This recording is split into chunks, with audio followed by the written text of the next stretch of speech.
Nokia these days is striving to have one Windows Phone 8 device in every price bracket.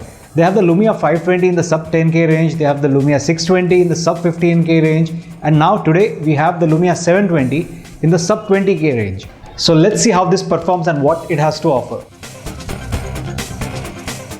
For starters, it looks quite sleek and impressive. The design is quite elegant and the construction is very sturdy. The screen is slightly curved around the edges, which makes the transition between display and body almost seamless. Nokia's love for colors continues, with the phone available in various shades like red, yellow, cyan, and of course black and white as well. Yeah, as far as buttons go, the phone has the standard capacitive home, back and search keys. On the side you will find the volume rocker, the lock button, and of course a dedicated camera key. Unlike the Lumia 520 and the 620, the cover here is non-removable. The placement of SIM slot and the microSD card slot is very interesting. It's quite similar to the one that you find on the iPhone. Of course, the iPhone doesn't have a microSD card slot. The SIM slot can be pop open using a paper clip, and the same goes for the microSD card slot as well. Moving on to the display, this phone has a 4.3-inch WVGA screen with a resolution of 800 by 480 pixels and supports clear black technology.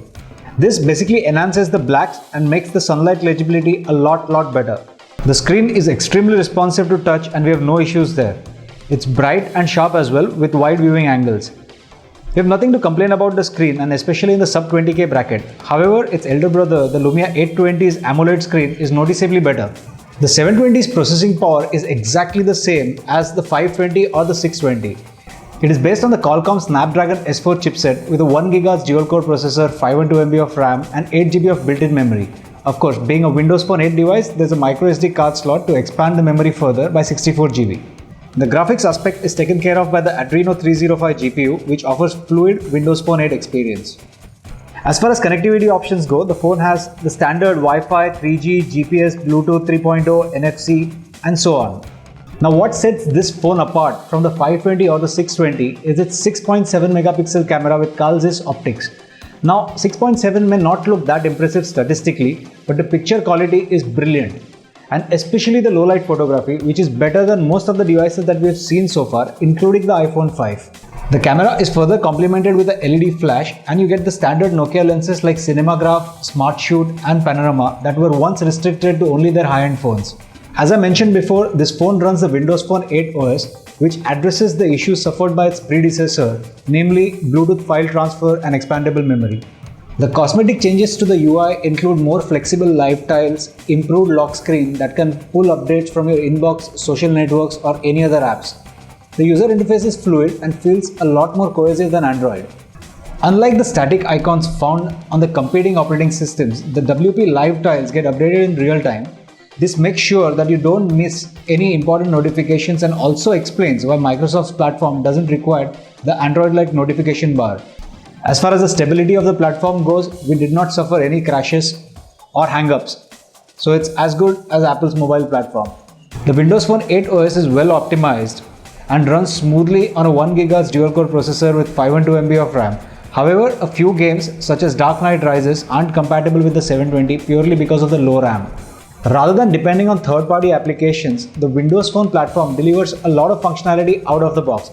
For example, Twitter, Facebook and LinkedIn are integrated straight into the UI. Microsoft Office Suite is also bundled, which means you don't have to go hunting for a document or a spreadsheet editor.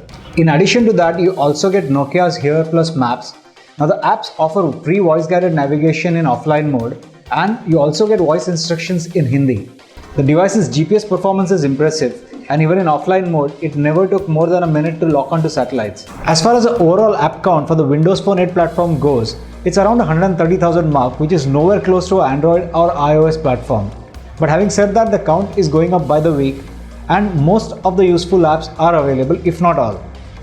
On the multimedia front, the sound output of the device is very good and is capable of playing 1080p videos as well. However, MKV files are still not supported, but the guys at VLC are due to release an app to fix that as well. Being a Nokia phone, it comes bundled with Nokia Music, which allows you to download free music for one entire year. And lastly, the battery. It comes with a 2000 mAh battery that easily lasts you for a day and a half to two, depending on your usage. Now for a smartphone, that can be termed as very good battery life. The Nokia Lumia 720 is available just under 18,000 rupees, and given its feature set, it's a very good buy, and in fact even better than the HTC 8S which sells for the same price. The camera and the screen size are the two things that differentiate this phone from the 620. So if you don't care about these things, you can save around 4 to 5,000 rupees and go for the Lumia 620. Otherwise, stick to the 720. We rate it at 4 out of 5 stars.